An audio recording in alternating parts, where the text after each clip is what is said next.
Have you ever noticed how the air changes when you start to evolve? At first, it's barely perceptible, a faint tension in the room, a pause that lingers just a moment too long. But then you see it in their eyes. The way they blink a little more often when you speak your mind. The way smiles turn polite, like masks slipping into place. Nervous laughter fills the space where honesty just landed, and the silence that follows says more than any words could. You thought your growth would inspire people, that they would celebrate your progress, that they'd feel proud watching you break the limits you once shared. But what you didn't expect is the discomfort. The awkward shifting in chairs, the sidelong glances, the little comments that sound supportive but are sharpened with doubt. Don't push yourself too hard. You've changed. Are you sure this is the right path? They won't say it outright, but what they really mean is, you're making me question my own choices, and I don't like it. When you start to think differently, act differently, live differently, you step outside the unspoken contract of sameness. That contract keeps everyone safe, predictable, and comfortable. And the moment you break it, you threaten their stability. Your presence alone becomes a challenge they didn't sign up for. You didn't insult them. You didn't point fingers. But your growth is a mirror, and they can look into it without confronting the parts of themselves they've been avoiding for years. Some will try to pull you back, masking it as concern, as humor, as just being realistic. Others will fall silent, creating a distance that wasn't there before. And you'll feel it. The loneliness of walking a road where familiar faces hesitate to follow. But here's the truth. Their discomfort is not a sign that you're doing something wrong. It's proof that you've begun to change in ways they can no longer ignore. And the more you grow, the more you'll learn. This path was never meant to keep everyone comfortable. It was meant to wake you up. The first thing no one tells you is this: growth has a cost. And the stronger you become, the higher the price. At first, it's subtle. The conversations that used to excite you start to feel shallow. The jokes that once made you laugh now feel like distractions.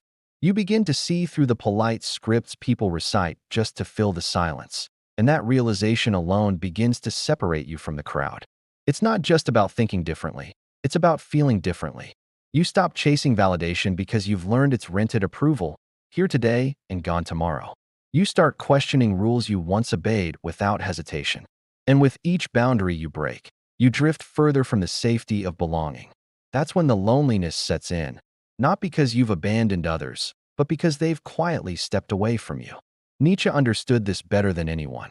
He warned that a truly powerful mind isn't just independent, it's unsettling. It's dangerous, not in the sense of violence, but in the way it refuses to bend to the collective comfort. A mind that thinks for itself threatens the system, threatens mediocrity, and perhaps most painfully, threatens your old self, the version of you that accepted half-truths and called it peace. And here's the hardest part. When you start walking this path, there's no applause waiting for you. There's no guide to lead you safely through. You'll lose friendships that were built on sameness. You'll lose the ability to be satisfied with the life you once found acceptable. You'll even lose the comforting illusion that the world will take care of you if you simply play along. But in that loss, something rare begins to take shape. A mind that cannot be manipulated. A spirit that does not bend under pressure. A presence that makes people sit up and take notice, sometimes with admiration, sometimes with unease. This is the price of building a strong mind. The willingness to stand apart, to walk alone, and to endure the discomfort that comes when you no longer fit the mold. And the sooner you accept that cost, the sooner you stop negotiating with it. Because the road ahead only gets steeper, but that's also where it becomes worth it. People dream of transformation as if it's a clean, polished process. Calm mornings, steady progress, quiet breakthroughs. But Nietzsche tore that illusion apart. He knew that real growth isn't born in comfort. It's born in storms. You must have chaos within you, he wrote, to give birth to a dancing star. It's not a poetic flourish, it's a warning. Chaos is the teacher no one wants, but it's the only one that tells the truth. It doesn't coddle you. It doesn't wait for you to be ready. It arrives without warning, through failure, heartbreak, rejection, betrayal, and it strips you bare. In that moment, you face the raw question: will you run or will you stay? Most people run. They reach for distractions, quick fixes, positive affirmations to patch the cracks before they've even looked at what's breaking. But the strong, the truly strong, do something different. They stay in the wreckage long enough to learn from it. They stop begging for life to be easier and start demanding that they themselves become harder to break. Think about your own life. The times you changed the most, were they when everything was peaceful? Or were they when the ground collapsed under you and you had to rebuild with nothing but your bare hands? That's the paradox Nietzsche understood. The fall is the foundation. Pain is not a flaw in the system. It is the system. It is the furnace where character is forged, the battlefield where illusions are killed and the real self emerges. But chaos alone isn't enough. Without an anchor, it will swallow you whole. This is why Nietzsche spoke of an inner center, a personal gravity you must develop to survive the storm. Otherwise, you're not transformed by chaos, you're destroyed by it. The choice is yours.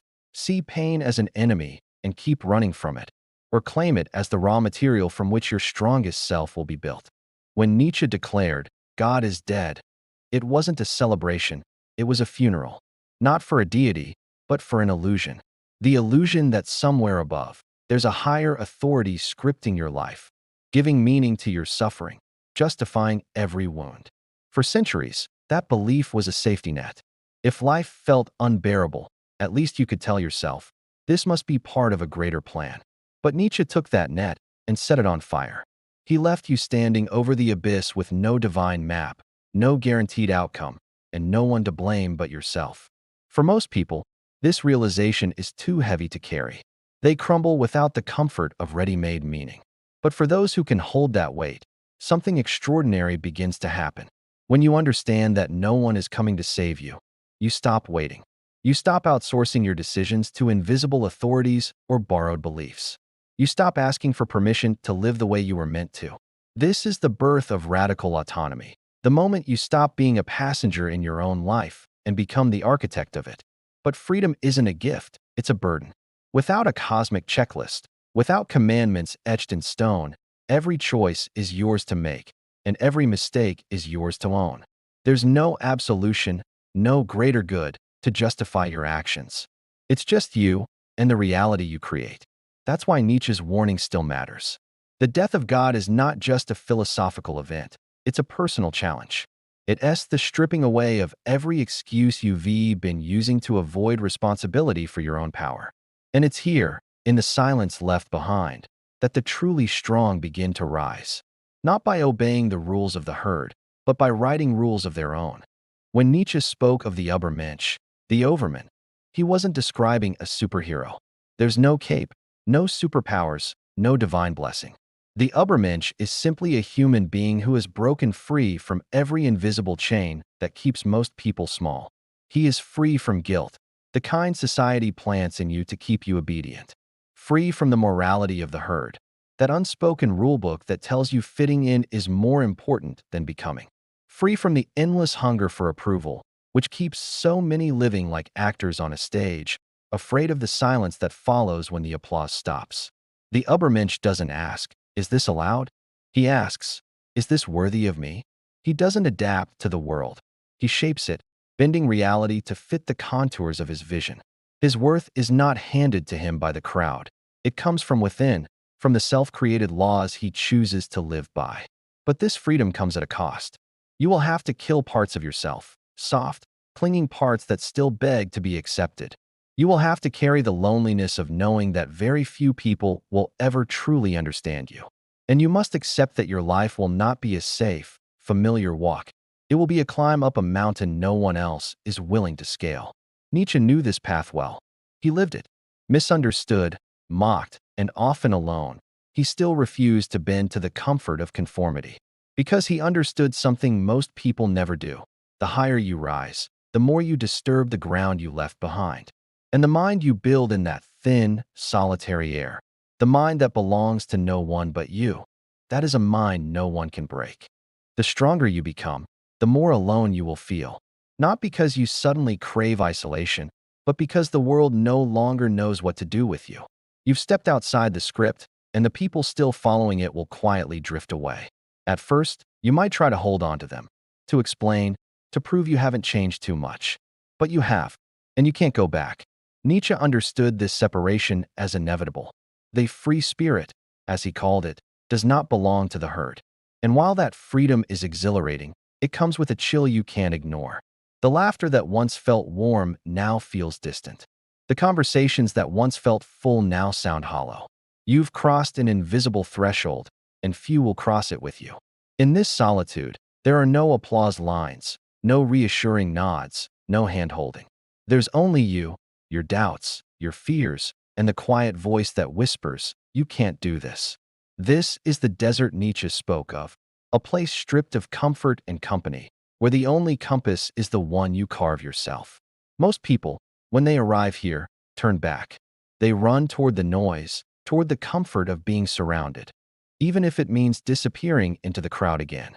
But if you stay, if you endure the silence long enough, you discover something rare: possession of yourself.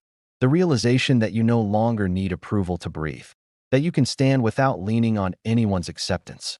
And in that moment, you understand why Nietzsche called solitude a privilege, not a punishment. Because it's here, away from the pull of the herd, that the strongest version of you begins to emerge.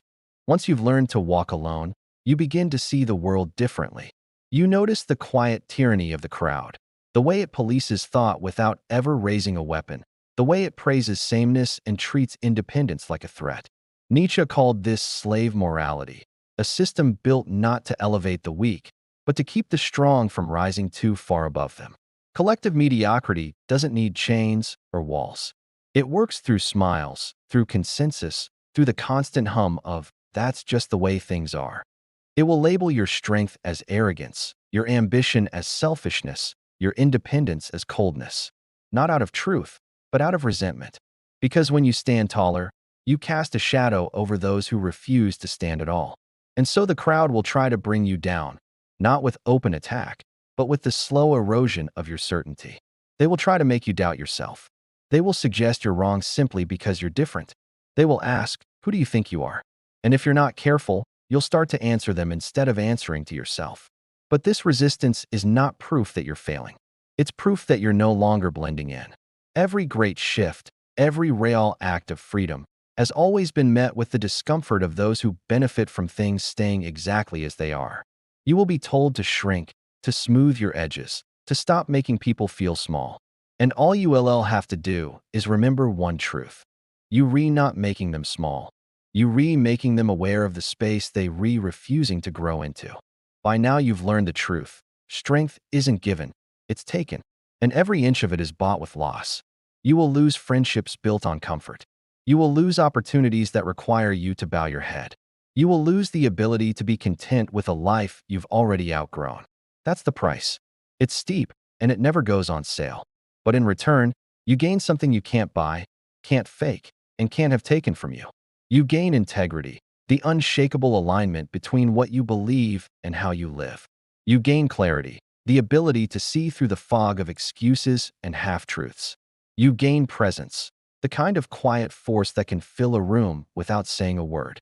You'll start to notice how many people live asleep, how rare it is for someone to see reality with their eyes wide open.